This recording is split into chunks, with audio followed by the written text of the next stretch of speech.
Good morning. Today is Thursday, December 15th. I'm Corva Coleman from NPR News, and here are today's top stories. A severe winter storm continues to pound the central U.S. Blizzard conditions are imperiling parts of Nebraska and South Dakota.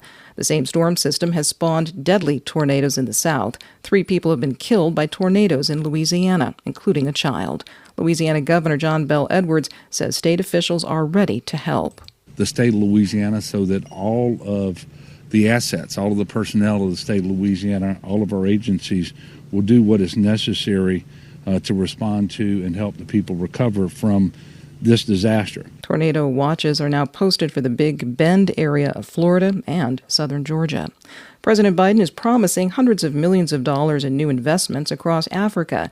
This stems from this week's U.S. Africa summit. NPR's Asma Khalid reports the Biden administration has signed agreements with delegations from nearly 50 African nations. Biden spoke about his commitment to promoting trade and entrepreneurship in Africa. When Africa succeeds, the United States succeeds. Quite frankly, the whole world succeeds as well. He announced a new memo of understanding to open up additional trade opportunities between the U.S. and Africa, and he specifically spoke to boosting energy and infrastructure in the region. Improving Africa's infrastructure is essential to our vision of building a stronger global economy that can better withstand the kinds of shocks that we've seen in the past few years. Biden also announced plans to expand access to reliable internet across Africa.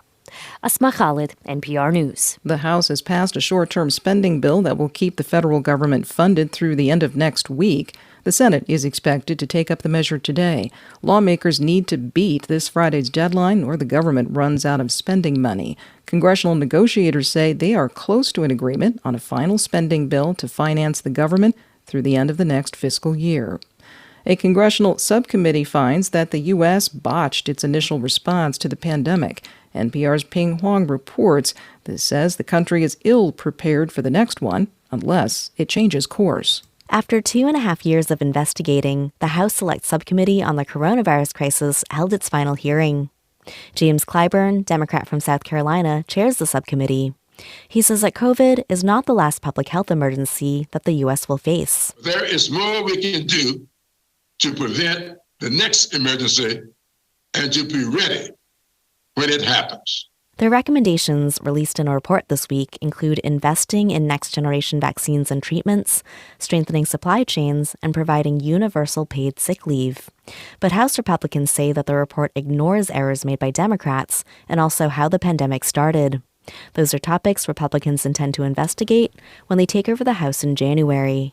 Ping Huang, NPR News. And you're listening to NPR News.